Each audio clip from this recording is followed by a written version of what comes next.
Installing a Taylor system is simple, especially for a professional installer.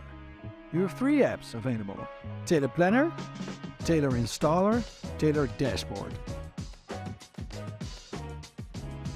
You can start a new project in the planner by inserting the name and the address. Select the roof type: slope, flat or east-west.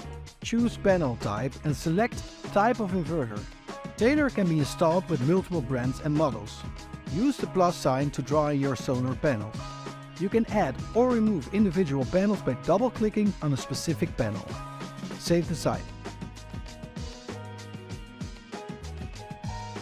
Open the Taylor Installer app on your mobile phone and log in using your Taylor account. Select the site and scan the barcodes on the solar panels.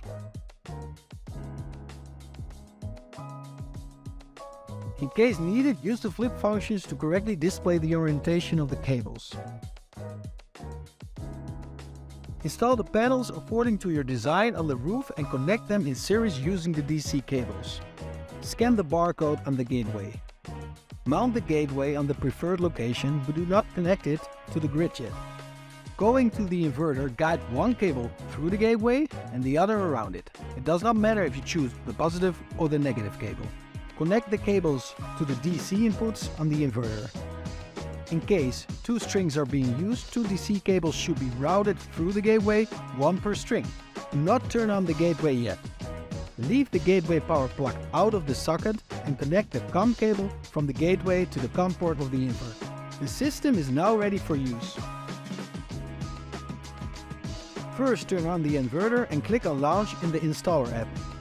Now connect the gateway to the grid power and switch it on using the on-off switch. Keep in mind, onboarding can take up to 10 minutes. The system is now in operation. The gateway sends the data from the panels and inverter to the cloud and the dashboard using 4G. In the dashboard, you can monitor your system's energy production in real time, in total, per panel and per cell string.